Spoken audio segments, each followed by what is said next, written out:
Ooh. Finally, damn, took Wait, forever. who's doing the intro?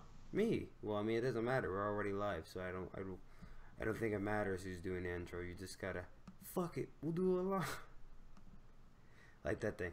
Anyway, hey, what's up, you guys? It is Tyler. Welcome back to the Tyler Williams channel. This is very poorly positioned. I apologize, but I wanted to kind of set this up such a way. I swear I'm gonna improve on how I do these live streams. I'm still trying to figure out how to better place things or whatnot. Takes a long time. Anyway, I'm here with my good old buddy Dane. That's my cue. Yeah, it was your cue. You were a bit off, but it's fine. Not that much off. I You're kind off by of like like, at least 3 seconds. man, it's to build like tension in the room, and everyone's like, "Whoa, is he talking to himself?" And then that's when it kind of hits, you know, Mm-hmm. Chris perfect Brown moment. in the comments says, "Yo, I wonder where Rihanna is. Probably still recovering from that beating." Anyway, so we just got finished watching Monday Night Raw from January 15th, 2018. Uh, this show was so. What does that I mean? can't say the entire show was boring because I will say up until the last hour and a half of the show was decent. Like, the first hour was good, the second hour was, and then the last hour was. So, it depends on your kind of taste in the show. But, It you wasn't got. that bad. He's Mm, exaggerating a little No, bit. see, now you guys know me. You guys know I don't watch Raw and SmackDown like that. So for me, if the show is slow and not doing much, then it's boring to me because I'm not used to the show being boring every single week, like everyone else is. So, anyways, let's let's get started with the show. So we open up the show with Kane. Not no, we don't open the show with Kane. We open up the show with Braun Strowman and Kurt Angle. I don't really remember what goes on in the very beginning between Braun and what he was talking about. He was come out there to talk about something. Kurt Angle comes out and he talks about Braun's actions. Braun doesn't regret it, and Kurt Angle basically fires Braun Strowman. And from here, we get this very long yet very entertaining, drawn out sequence of events where Braun Strowman is just wrecking shit all over the arena. First, he lays out a bunch of security guards at the ring. Then he goes to the back. He lays out more security guards, throwing them all over the place, putting them through tables. Then he goes out into a production truck. He went all over the place. He went to a production truck and started scaring people. Then he went back out and started like killing more security guards. I flipped over a truck, and then he went back to the ring where he found Michael Cole and is about to throw Michael Cole out. And then that's when Kurt Angle finally tells him that. Well, he was telling him to stop the whole time, but you know, Braun was listening, of course, because Braun's fired. It doesn't matter. He's like, Braun, stop, stop! I'm calling the police. Even though the police, this is the worst police force ever, because he called the police. The police never came. They never came. See, now I'm expecting. I thought it would have been a really cool way to end it is if the He police allegedly had. called the SWAT team, actually. I thought it would have been a really cool ending if the police came and tased Braun Strowman, but maybe they like weakened the taser so that way he would like get up shortly after that. I thought that would have been really cool. That's what I was hoping. I was hoping he would have got tased by a police officer and got right back up, but that didn't happen. Anyway, Piquet Gamer 493 says hello. What's up? What happened to Big Cass? Big Cass has been injured for a long time. He's still out. Ramsey says, "Raw, Braun and Matt was not on Raw today." No, Matt was actually on Raw. Bray wasn't. But we'll get to Matt Hardy in a little bit. Yeah, We're he kind of talking was. about the Braun segment. So Braun is about to throw Michael Cole. Kurt Angle comes out like, "Yeah, well, I talked to Stephanie McMahon. You're rehired, and your match is still on." And he decides to throw Michael Cole anyway. And I'm just sitting here like, the payoff like it was an amazing segment. They put on Braun Strowman strong, and I love it. But I felt like the payoff. So what you're telling me is if I get fired, all I have to do is go and fucking wreck shit, and I'll get rehired. Because that's what I got from this. Braun Strowman got fired. He threw security guards around. He scared members of the production truck. He threw he threw a commentator that works for the company. But for some reason, not only did he get rehired, but he got the championship match that he wanted as well. It's like, how is this okay? How is this okay? I was expecting Stephanie McMahon to come out there and start slapping the shit out of him. Because what was he going to do? Lay out Stephanie McMahon? But, Stephanie wasn't there. But anyway, love the segment. I thought the payoff was kind of whack. Because he shouldn't have been rewarded. I get they're trying to use, like, oh, they're scared. But that's the WWE thing all the time. And it always has been. Like, the payoff is kind of always that they get rehired. And usually they don't see it as a reward because they're like, oh, okay, they're gonna get fucking punished.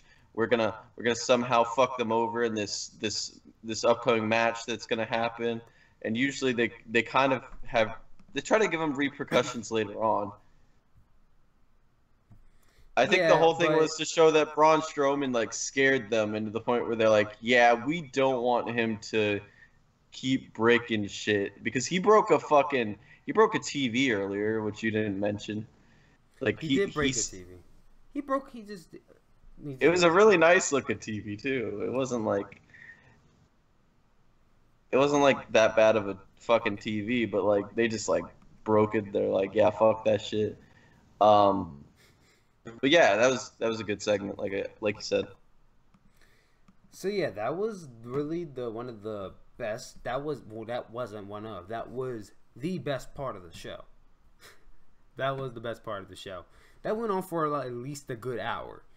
So we're going to skip any other part that kind of comes through because all of what I said happened over the course of an hour. They didn't have this long ass segment. They kind of just broke it into segments.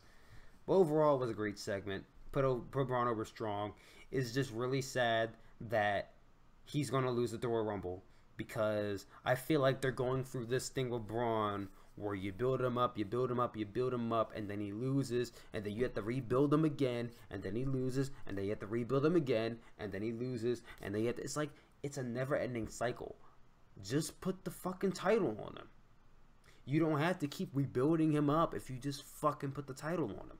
I don't get why they keep on doing this. Like, it's great to keep on, building on top of what you have. He's a monster, and I love it. But I just hate the fact that it's like, he's getting this monster push, but I know he's not going to win. You get what I mean? Like, I know it.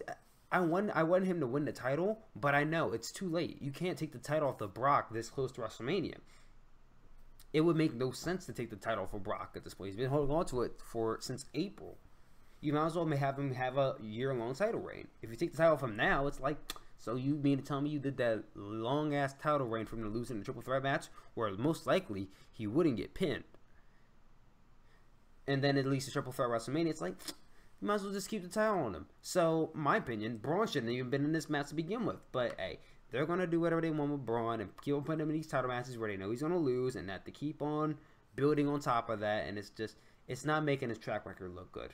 It's really not. No matter how many people he throws out, no matter how many people he squashes, no matter how many cheers he gets, I'm just always going to think of Braun as, here's this big monster of a man, but every time he goes for a title, he loses. That's really what I think of Braun right now. I don't know, Dane, what do you think about that? That's my philosophy on it. I don't think it makes any fucking sense what they're doing with him. I think to a degree you're right, but I think there definitely is long-term plans for him. No, I'm not saying there's not long-term plans with him. I'm just saying that, like, if you really believe in this guy, just put the title on him. Like, stop procrastinating. I get you want to build. I get that. I don't want to keep on saying you want to build him up. I get that you want to make him a top star. In order to do that, you have to put him in title matches. But don't put him in title matches if you know every time you put him in a title match, he can't win it. Why don't you put him in the IC champion? Why didn't they think about that? Why didn't they just think to put the IC championship on him? It wouldn't hurt him. It didn't hurt Roman. Just put the IC championship on him for a while. Take it off of him. Have him go after the Universal Championship after the Universal Championship once Roman loses to Brock. Because I assume that's the next program, right? Once Roman loses it, I mean, they're gonna have Braun what take it off. What they could have done is like what you said, give him the IC title and not have him lose it, but maybe as like a punishment because he starts causing so much havoc that he has to get stripped of it. Yeah, something like that. There's ways around that. I just feel like they're just seeing it as, oh, we gotta put him in this spot, but we know we can't have him win because such and such. Like, if the spot is reserved for Roman, don't put Braun in that spot. I feel like that's what they're doing. They're keep on putting Braun in the Roman spot, knowing that he can't be in that spot right now. Don't do that, because you're only screwing over Braun in the end. Let me read these comments real quick. Or maybe they just got too scared because of the whole thing with Roman, and then at that point they're kind of like, I don't know, man. If we build up Braun too early, everyone's gonna hate him like they hated Roman. So they're kind of scared to pull the trigger at that point. I think. I know, but the thing is, Braun's white hot. They're building this. I hate saying it. I said it too many times. They're really greatly utilizing this guy. I love Braun Strowman right now. He is one of the best things about Raw, if not the best thing about Raw right now. I want him to win the Universal Championship. I want him to win the Universal Championship. Speaking of Raw, this is supposed to be a Raw review, and this is just us talking about Braun Strowman. I know. We go off on a tangent sometimes. Hold on. I'll say this once. My thing is, I wanted Braun to win the title at SummerSlam, but I knew he wasn't going to win. Brock's going to retain. I wanted him to win it at No Mercy. That was the best time to pull the trigger, honestly. It wasn't too late for Brock to lose it because he's only been holding the championship for 5 months. But what happened? Braun loses, and what I thought was Braun's worst match. And now here we go. This is Braun's 3rd championship match against Brock Lesnar, where he's almost guaranteed to lose. I highly doubt Braun is winning this match at the Royal Rumble. I'll be shocked. I'll be happy, but I'll be shocked. So WWE knows what's good for them. They'll take Braun Strowman out of this Universal Championship picture for a while and put the IC title on him. Maybe do Braun versus The Miz at WrestleMania. That's where I think the plan should be. But anyway, let's move on. We've been talking about Braun Strowman for long enough. Let's get on to the actual show. Monday Night Raw. Before we do that, let's look at the comments. Seth used a curb stomp. He did. I was completely shocked. I didn't think he was actually going to use it ever, but he did, and I didn't react the way I wanted to react because I was kind of like over the show, but I was really shocked that he used the curb stomp. I think what they should do, don't have it be his finisher. I think they should build it up like how they built up the punt kick. You guys remember when Randy Orton used the punt kick, and every time he would do it, the wrestler would be out for like a few weeks at a time or whatever? That's what they should do with the curb stomp. When Seth is serious and he's trying to take someone out for weeks upon end, he hits the curb stomp on them, and you don't see them for the rest of the month. That is how they could treat it like you remember when the triangle choke thing the Undertaker did was banned, and he would use it on rare occasions because it was banned, and he would whip it out and he'd use it on an opponent. Or even something as recent as Kevin Owens' apron powerbomb. They could build it as that. Kevin Owens didn't do the apron powerbomb every single week, except when he started doing it every single week for some reason. And back in NXT, he would do it ever so often. And when he did it, you didn't see the wrestler he did it to for a while.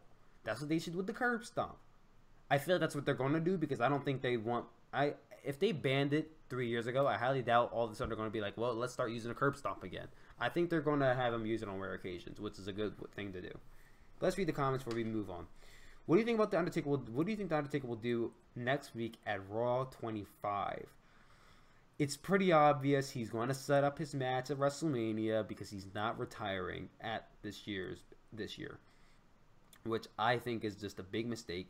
I think the Undertaker should be retiring. Now, he still can retire and just not go into the Hall of Fame this year. He still can do that. I just don't think it's going to happen. I think, the word's going around, it's going to be John Cena. I feel like we're about 3 years too late on that match. I don't want to see John Cena versus The Undertaker. I don't want to see John Cena versus Sting. I don't want to see John Cena versus Shawn Michaels 3. I don't want to see I don't want to see The Undertaker versus Braun Strowman or Aleister. I don't want to see Undertaker versus anybody. Undertaker's exit at WrestleMania 34 was the perfect ending to his career. That should have been the last memory of The Undertaker for me. Instead, my last memory of The Undertaker might be this year, WrestleMania 34, after he made that grand exit. What are they going to do? The same thing again? Unless he's coming back as the American Badass, then you'll get it. If he comes back as the American Badass Undertaker, he gets a pass. You get a pass. But if he comes back as the Dead Man, that's going to be a really big mistake. Really big mistake. I don't know, Dane. What do you feel? How do you feel about that? I don't think he's gonna set up for WrestleMania. I think that's what people want. Like I feel like that's what they want you to think. WWE and kind of like the fans also want to believe that, hey, it's not over. You know, there's still a chance because he hangs out backstage. But like you got to think about that. There's so many people that hang out backstage that are not gonna have comebacks, or they're not gonna have this big thrive moment in their career. They're done. Their thing is strictly backstage. And I feel like this is just to have him, you know, in front of the camera, you know, again, just because, you know, it's a celebration. Everybody's got to be there. Austin's got to be there. He's got to be there. Shawn Michaels got to be there. But I don't feel like their role is going to go past just being there. Maybe they'll do their finishing move. Maybe you'll see the tombstone. I do, however, But I don't. that's about I do it. want to see him lay out Roman Reigns. That I think will be a great Oh way yeah, to that'd be end cool. the show. If you have him come out, maybe interrupt the main event, have him lay out Roman Reigns. It doesn't lead to a match for WrestleMania because that's not what I want to see. But you know, have him lay out Roman Reigns as like, you know, a fuck you for ending my streak or whatever. And, you know, that's so you can grow off hair or whatever. Or I heard this report online somewhere, I think on a sound off, where the Undertaker comes out not as the Undertaker but as himself, as Mark Calloway, and announces his retirement that way, which would be kind of interesting because you've never seen Undertaker out of character before. You know, you could do the whole he left the Undertaker at WrestleMania, and ever since then he's been Mark Calloway. But there's many ways to go about it. I don't really know what way they're gonna go about it. I have a feeling I know which way I want to go about it, and the way I want, and I don't want them to. But nonetheless, we went on topic me too many times. Let's get into Monday Night Raw. Okay, so after all that ordeal, after all that stuff, we got into a match: The Bar versus Titus Worldwide. Not bad. It was okay for what it was. I mean, it wasn't meant to be some great match. It was pretty short because I believe Jason Jordan came out. I thought, we know everyone was hearing reports that Jason Jordan might be injured. He might not be on Raw, all this other kind of stuff. Jason Jordan came out, seemed to be fine, walking fine. He came out, distracted the Bar. Titus O'Neil rolled up Sheamus, I believe, and got the pin. So Titus Worldwide wins the match. That's great. They're on a streak. They're probably going to go on an even longer streak. And I feel like they're going to push this team to at least mean something. They're not going to be tag team champions. They're not going to be main event headliners or anything. They're just going to be a team that comes out and they dominate. And I think that's good for them. I think it gives people hope that, hey, maybe this is the next big team. You know? And it makes them less of a joke and more of a brand, at least. I don't know about them being the next big team, but I do think it is clever. No. Like I said, I don't think so either. Like I said, I think this is what the idea is to make them at least mean something. Yeah, I do agree with you because, you know, I've said my piece on this already, but honestly, we've been going through the Bar versus the Bar, Sheamus and Cesaro versus Seth Rollins and Dean Ambrose, Seth Rollins and Jason Jordan without alteration. We've been going through this feud since SummerSlam. It is time to move on. I do not want to see this match again after the Rumble. End that feud. Establish tag teams. They're establishing the Revival. Please act like there's other tag teams. You got the Revival. They're starting to bring Titus O'Neil back into the fold. They have Heath Slater and Rhino. I know they're kind of a jobber tag team, but you could still utilize them. And they have one more team. I can't think of their name, but they have like 3 other teams, and they act like the only tag teams right now is the Bar. Wait, what brand is Primo and Epico on? I think They they're on on Raw? Raw. I think they're on Raw too. And But we it's haven't like, seen them in how forever. But I don't come? think Oh, go ahead. I don't think they're injured either. I think maybe one of them suffered like a small injury and then they were out for a little bit and then just at that point they stopped using them at all, which is kind Yeah, of weird. but it's like at this point, I feel like the only tag teams on Raw is the Bar, Seth Rollins, and Dean Ambrose because that's the only team I see every single week for the tag team championships. Enough. We've been seeing this since August. It's January of 2018. Move on. WWE has a bad habit of dragging out feuds longer than they have to be. This is one of those feuds. They have to cut the cord at Royal Rumble and move on. Go into whatever team. I hope and pray that Seth and Jason Jordan wins because if the Bar wins, that means they're getting a rematch. And I swear to God, if there's a rematch, I am turning off my television and I'm refusing to watch that match. So hopefully, that's the end of the feud, and we can move on to the Revival versus the whatever team they're facing off for the World Tag Team Championships to WrestleMania, because that's the match I think we should be in WrestleMania. But anyways, enough of my tangent. Then we had a cruiserweight match: Cedric Alexander versus Tony Nese. Tony Nese, as always, rocking that 8-pack, man. I see you. I see you. Modern day John Morrison over here. Enzo Amore came out. He was accompanying Tony Nese.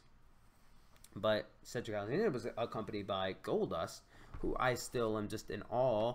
Like, Goldust is not part of the Cruiserweight division, but it's whatever. He cut a good promo tonight though. He did, but he's not part of the Cruiserweight division. You're ruining the Cruiserweight concept by having Goldust on 205 Live, honestly. Please take him off of 205 Live. You're ruining my concept. But, I guess they don't give a shit that much, so why should I give a shit? Anyway, the match was nothing special. I really wasn't paying attention too much. Were you paying attention? A little bit. Mostly in and out of this match.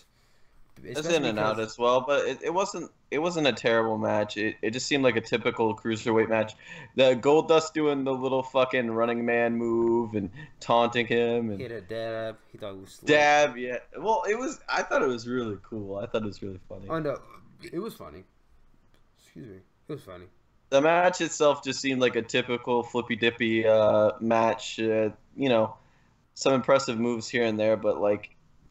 It wasn't anything outrageous or crazy. I feel like Enzo did better with like Cedric before, like last week or so when they had that really bloody match. Yeah, that was last week, right? Mm-hmm. Yeah, I feel like that match was a lot better, and it just seemed like it was probably like received better as well because I don't think anybody was really feeling this as much as they were feeling that last week. Exactly. What's up, Jay Houston? Ramsey Picasso says the curb stomp return. We're going to talk about that once we get to the main event. We move on to the next match. Asuka versus Nia Jax. I've seen this match enough times in NXT. I was not too excited about seeing this match again. I love Asuka. However, I think the way they're booking her is kind of a watered down version of how they booked her on NXT. Not the best thing, but I just love Asuka, so I support her. I'm going to watch this match. Match was okay. The match was won by Asuka via referee stoppage because Nia Jax hurt her leg on a few spots, and the referee and the match had to be called off. I didn't expect Asuka to pin. It was a knee. Tap out. It was her knee. Her knee. I thought it was going to be a count out, but referee match stoppage is okay. So, Asuka won the match, celebrated. Alexa Bliss came out to check on her, and they took Nia Jax to the back, and that was kind of the segment right there.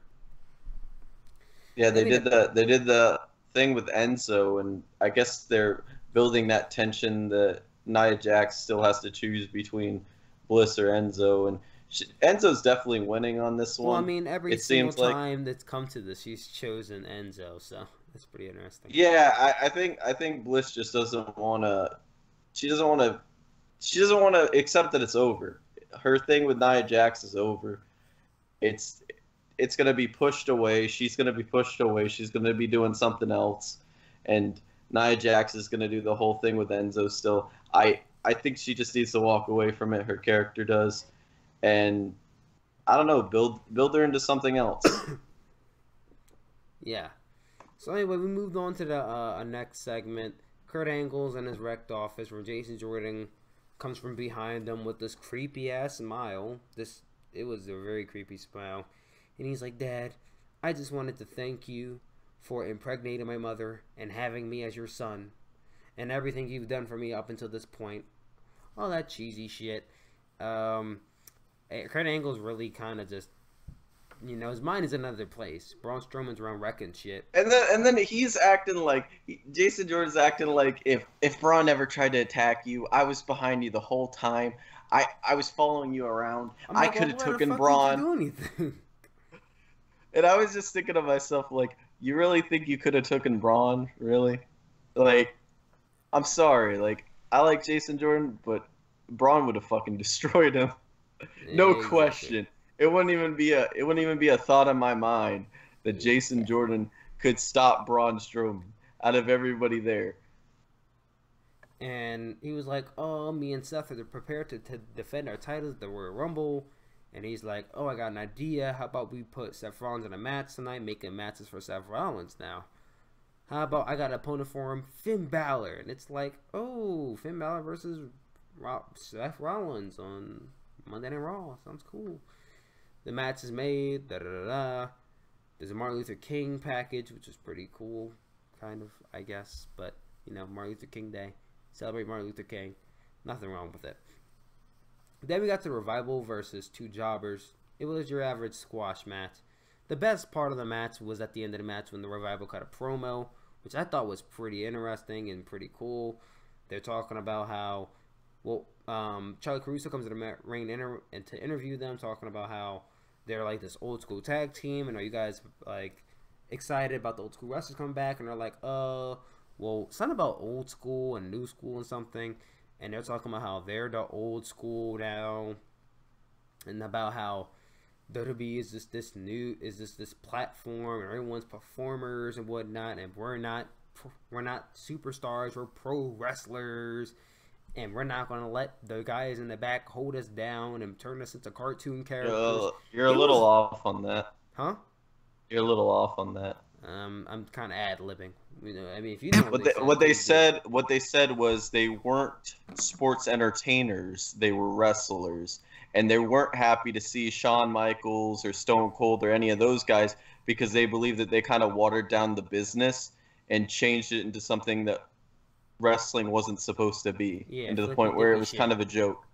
So they were kind of attacking the whole like Attitude Era and the kind of the idea that the Attitude Era is the end all be all of wrestling, and kind of that it's this really important thing, and they were kind of just attacking the whole aspect of entertainment that it's become, the whole spectacle of professional wrestling has become.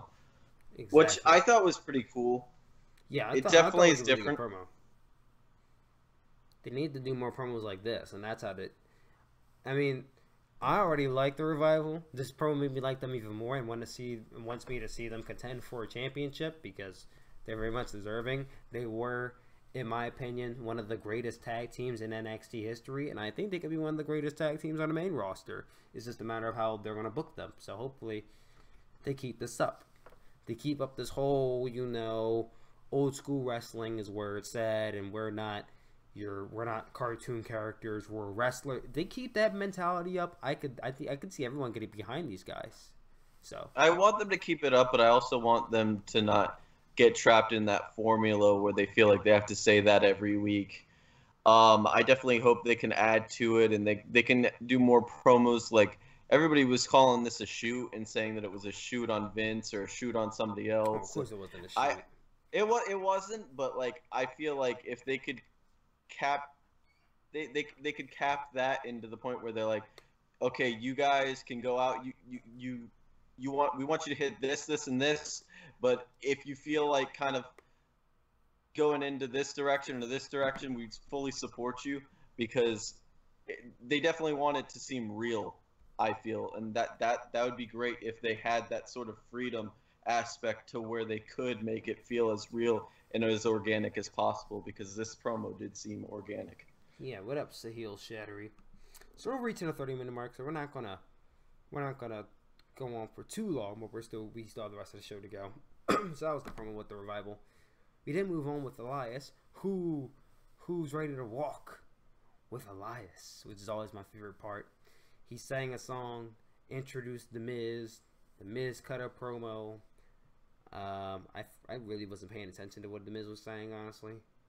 Me neither. Anything? I wasn't paying attention. Me neither, but I can imagine it's basically, hey guys, I'm a movie star, and I'm going to win back my IC title that I made relevant. Basically, something along like those that. lines. It led to the 2-on-1 match between Curtis Axel and Bo Dallas versus Roman Reigns. I wasn't paying too much attention to this match either. This was the point of the show where I'm like, okay, it's slowing down. I don't think anything else is happening after this point. But it was an okay match. It wasn't that bad. It wasn't bad. I just wasn't paying too much attention to it. Superman punch from Reigns onto Curtis Axel. They were on the outside. I believe he hit another Superman punch. Led to him hitting a spear on Axel. And he got a pin. And Roman Reigns won the match, as I predicted. I think Axel and Dallas actually did really good tonight. Their performance was... It wasn't anything crazy, but for what they do, they're really good at it. And I think we definitely need to see more of them. I would love to see some sort of wins from them, because we're supposed to believe these two's career has turned into the right direction ever since they met Miz, but they don't really show that because they haven't really won anything. Well, I mean, I want to believe like they believe that their career has shifted when in reality it kind of still stagnant. So that's kind of the illusion that's going on here, if that makes sense. Yeah, and I get it's kind of a joke at times, but we definitely need to see a winner to kind of surprise us. It would be something different if we saw like Bo Dallas beat somebody. It doesn't have to be anybody important. He could beat fucking Heath Slater for all I care. But just something so you could be like, oh, okay. So, yeah, that's different. I think later down the line. As of right now, I think they could just be the Miz's background guys. And I think when they're ready for the Miz to win IC Championship back, then they could start establishing them. But until then, they can do whatever, I guess. It doesn't really matter. There's already tension between the group, too. They already had a little thing where they're trying to impress the Miz more. And yeah. But anyway, what's next on there? All right, so the next match was Sasha Banks versus Sonya Deville. I was so completely dejected from this match because I was sitting here like, how many times have I seen Sasha Banks, Mickie James, and Bayley versus Absolution? You know what? I'm turning this off. So I turned off my television, and by the time I went to go play a game, the match was over. I'm like, wow, 3 minutes? Okay. So there's something along that line. I don't know what they were thinking with this match. It kind of just that was the biggest colossal waste of 5 minutes that we've had in a long time. If you were just going to send the women out there for 3 minutes, you shouldn't have had this match, honestly. You should not have had this match. There was no reason for this match to even have happened. They just needed a buffer. That was it. Deville had a kick onto Sasha Banks when she was leaping in midair and pinned her. I was just sitting there like, why did this match happen? Didn't these women fight to not have 3 minute matches? Yeah, I agree. And here we are having 3 minute women match. Like, this match shouldn't happen. I thought I thought the ending was pretty interesting. I definitely was kind of like scratching my head, like, wait a second, this should have been longer. Like, I don't know. That just feels like they just threw that together. And then the next match feels like it was just thrown together at last minute as well. Where we had Matt Hardy versus Heath Slater, and Matt Hardy, I must say, his Titantron, love it. It was great. 2 thumbs up. The match, however, match is happening. I'm kind of dejected from the two. I'm expecting interference from Bray Wyatt because that's what we've been getting every week. Surprisingly, we didn't get one, but Matt Hardy. Oh, that's good. That's good, though. Yeah, it's a good thing. Matt Hardy went clean with the twist of fate, got the pin, started delete chants, and that kind of was the end of the segment. And I was like, okay, no win, no loss. The twist of fate was actually kind of different. It kind of seemed like almost like a twist of fate kind of like stunner. And I don't usually see him do it like that. I don't know if he's been doing it like that lately. Jeff Hardy usually does that. Yeah, wasn't that weird though? I don't. It was a usually little see bit. him. It was kind of like a weird stunner-like move that Jeff Hardy usually does. It was kind of I call it a half-ass twist of fate, but nonetheless, he won the match with it. Nothing wrong with it, I guess. So then we get on to the main event. Finn Balor versus Seth Rollins. At this point, I'm dreary-eyed. I'm bored out of my mind. I'm half paying attention to this match. Do you remember most of this match? I remember some of it, but I don't remember most of this match, honestly. I remember, I just remember Sling Blade, going for kicks and stuff, and it goes outside the ring for a few minutes, it goes back in, blah, blah, blah. And it just seems like you've seen too much of it before, almost. Because it's like, it's the whole rinse and repeat thing they do every single week. And I know this is only the second time they've been wrestling, but it's like I've seen so much of Seth Rollins in the past 6 months that when he's on television, he doesn't feel that, I don't know, I don't want to say he doesn't feel cool anymore, but I'm not that excited when I see Seth Rollins, if that makes sense. Because I feel like I'm excited, but I just feel like with Finn Balor, that kind of makes it a little worse. I think for you it's Finn Balor. For me it was Seth. I feel like I've seen so much of the same thing with I Seth. don't want to see them together, definitely, because it's so. I don't want to offend anybody. It just seems so fucking marky to me, this match. It seems like this is what they think like the internet fans want to see, so they put it together and they're like, yeah, it's the main event. For me, this match was like, hey, we need something to end the show. Let's put Finn Balor against Seth Rollins. Like, I just felt like this match was thrown together just because. And then what the fuck do you know? The bar came out. I rolled my eyes and I was like, I really hope the Royal Rumble is the last time I see these four in the ring. The bar came out, tried to distract Seth Rollins. Jason Jordan came out, tried to sway them away, I believe. And it ended with Seth Rollins hitting a curb stop. No, you didn't hear me wrong, ladies and gentlemen. Seth Rollins hits a curb stomp on Finn Balor for the pin.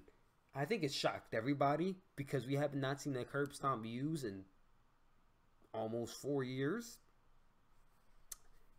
There was no reports that it was okayed. So when it just happened, it was just like, what? It's one of those things where it's like you don't see something for a long ass time, but you remember it. But you're not thinking about it. So when it happens, you're like, okay, that just happened. But hit the curb stomp, gets the pin, celebrates in the ring. They do this end shot where Finn Balor is really selling the stomp. He has this mark on his eye because he really took all of that stomp, and he's trying to gain consciousness because he seems all dazed and confused. The Balor Club's helping him up, and they end the show that way. That's how you end the show. It's not a bad ending. No, it's not. I just think we're gonna go into the Balor Club versus the Shield soon, which nothing wrong with that. But no, I'm okay with that actually. I'm okay with it as long as the bar is as far away from that feud as possible.